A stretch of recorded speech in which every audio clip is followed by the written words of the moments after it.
Vamos lá, salve galera do canal FM Futebol ao Vivo, sejam todos bem-vindos. Vamos lá para mais um vídeo, né, meus amigos? E aí, galera, eu quero falar aqui um pouquinho, né, do que eu falei e eu vou colocar depois o que o Heitor falou, o Luiz Heitor falou, em relação ao Marcelo Paes e ao Fortaleza, no qual eu venho falando há muito tempo, só que, infelizmente, assim, não é obrigado, lógico, claro, o torcedor concordar comigo. Mas se você, pelo menos, botar o neurônio para funcionar, você vai entender do que eu estou falando. Se não aceitar, pelo menos vai respeitar o que eu estou dizendo. Ainda bem que minhas coisas ficam gravadas, né? E aí, o Luiz Heitor tem o mesmo pensamento que o meu. Muita gente às vezes não gosta do Luiz Heitor porque ele disse que seca o Fortaleza. Beleza, mas ele é um cara tecnicamente ele diz de fato o que aconteceu dentro de campo, analisando um jogo, uma leitura de futebol. Ele tem uma leitura muito boa. Tecnicamente ele é muito bom comentarista, tá bom? Beleza, ele é secador, ele é clubista, aí é problema dele, mas ele é bom tecnicamente falando, né, sobre futebol. E aí, até eu falei uma vez isso, alguns torcedores do Fortaleza não gostaram. Não, Fred, mas ele é secador. Sim, cara, secador é uma coisa, né? Mas tecnicamente ele é muito bom falando sobre futebol. Eu vou só deixar esse trechinho aqui do que eu falei para vocês verem como vai bater com o que o Luiz Heitor falou. E depois vocês mesmos tiram aí a conclusão de vocês, porque tem muitos torcedores aí que puxam mesmo o saco do Marcelo Paes, né? E não é bem assim, não. A marca e grife do Marcelo Paes hoje é muito mais uma propaganda, de uma certa forma até enganosa, do que ele mesmo se vende, né? Do que mesmo vendem ele por aí. Mas vamos lá. Não estou dizendo aqui que o Marcelo Paes se escorou somente nesses dois treinadores. Senão eu estaria dizendo que o trabalho dele foi em vão. Mas não.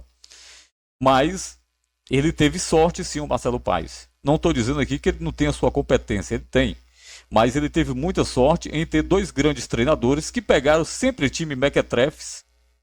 Sempre o Fortaleza formou time meia boca dentro do Campeonato Brasileiro.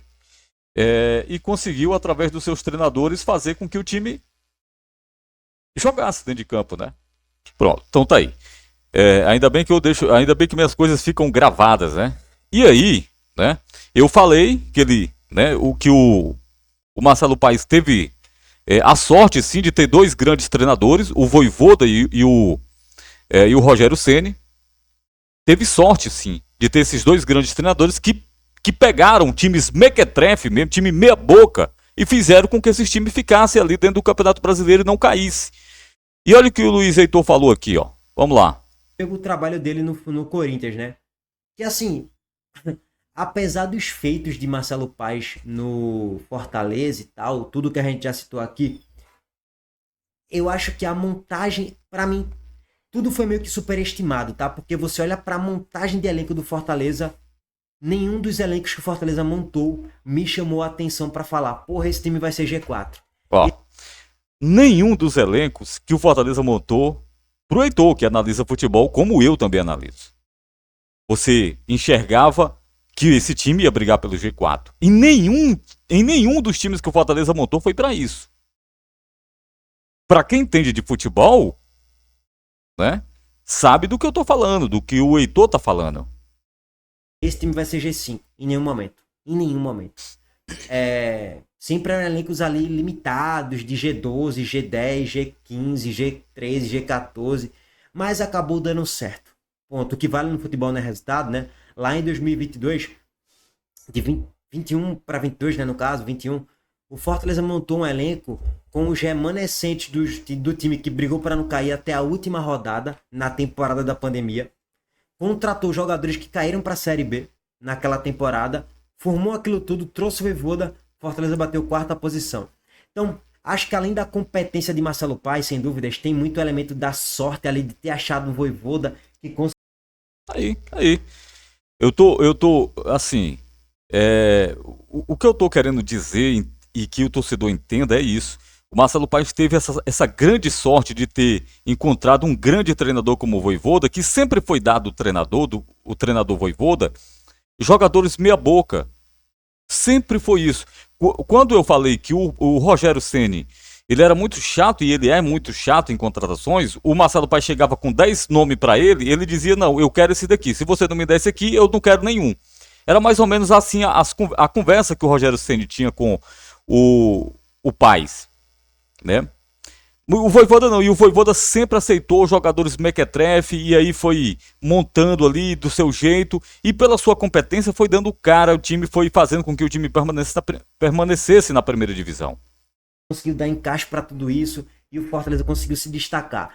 Acho que fica um pouquinho superestimado, como se Marcelo Paes também fosse o melhor dirigente da história, assim, do planeta Terra. Ele foi o melhor do Fortaleza, sem dúvidas. Pronto, beleza, concordo. Do Fortaleza ele foi sim, sem dúvida, né? O melhor dirigente porque os números deixam isso. Mas isso, né, ele se escorou assim, entre aspas, que eu digo teve sorte, né? Justamente na competência dos dois grandes treinadores que passaram pelo Fortaleza. Mas não é só ele também, né? Tem Marcelo, tem Alex Santiago, e acho que, sei lá, eu coloco também um pouquinho de dose de sorte nisso aí também. Mas enfim, isso é um debate para outros momentos aqui. Então tá aí. Como o próprio Luiz Heitor também. Eu coloco sim essa sorte também dele ter encontrado primeiro o Rogério Ceni, né? Porque não era o Rogério Ceni a primeira opção de contratação do Marcelo Paes não era o Rogério Ceni, né? Depois, quando o Bosco, treinador de goleiro do Fortaleza, conversou com os dirigentes do Fortaleza falando sobre o Rogério Ceni, né?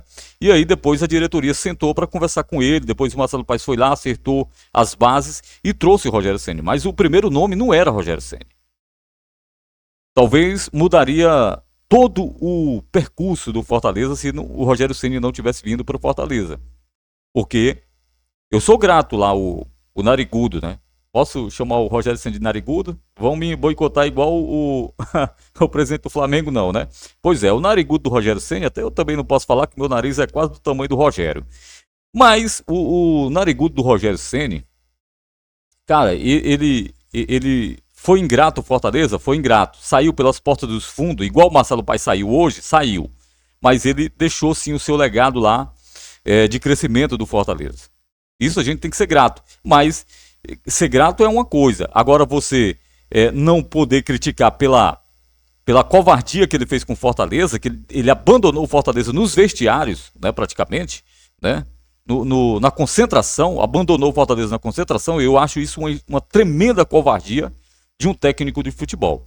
E o Marcelo Paes abandona o Fortaleza covardemente depois de ter derrubado o clube para a Série B. Porque ele poderia ter vendido o clube por uma grande empresa. Era isso que é isso que eu cobro, e muitas outras pessoas cobravam do Marcelo Paes, que ele vendesse a SAF do Fortaleza para uma grande empresa, fazer grandes investimentos. Mas não, ele derrubou o Fortaleza para a Série B e depois, de uma forma covarde, abandona o barco, né? E vai para o time do Corinthians ganhar mais. E aí ele perguntou, será que eu sou mercenário? Eu baixei meu salário no Fortaleza. Por que se ele baixou o salário, por que ele não continuou? Não era plano de carreira, era salário, era dinheiro, então o negócio era dinheiro. Não era plano de carreira, não era amor ao Fortaleza. Mas tem muito torcedor aí que vai puxar o saco do Marcelo Paes, e, enfim, eu respeito, né, a sua opinião de querer puxar o saco do Marcelo Paes, mas eu não puxo o saco de dirigente, de jogador, de ninguém. O único saco que eu puxo é o do Fortaleza. Esse sim. A instituição Fortaleza Esporte Clube, eu puxo o saco, eu digo que é a maior, é a melhor, é a mais linda, por quê? Porque esse é o meu sentimento como torcedor. A instituição tem que estar acima de jogador, de dirigente, de tudo. Esse é o meu pensamento. Mas é isso, galera. Eu sei que alguns vão concordar, outros não, mas deixa aí nos comentários aí o que você achou dos meus pensamentos e do Luiz Heitor, né? Que é um secador do Fortaleza, nato, como ele diz. Mas se prepara, Luiz Heitor, porque na Série B vai ser peia no popote, hein? E eu vou estar aqui para trazer vídeo seu, reação sua pé da vida com a essola que o Popote vai levar na Série B. Mas me aguarde, hein? Me aguarde. Galera, valeu, um forte abraço, fica com Deus. E é isso aí, meus amigos. Seguimos sem o CEO do Fortaleza, né? Eu digo sempre GO, mas é o CEO do Fortaleza. Seguimos e vamos ver quem que vai ser o CEO do Fortaleza para dirigir o clube. Agora, Fortaleza está um pouco desarrumado. Perdeu o seu pilar, que era o Marcelo Paes, que deveria ter ficado até voltar à Série A e depois vender o clube e dar a oportunidade para uma nova era de outros pensamentos chegarem dentro do Fortaleza. É isso que eu sempre quero do Fortaleza. Um novo pensamento. Eu não quero nenhum outro novo dirigente igual o Marcelo Paes que queira se perpetuar lá no poder, não. Eu não quero isso. Eu quero uma outra coisa para o Fortaleza. Eu quero uma SAF de verdade. É isso que eu quero. Mas é isso. Valeu, galera.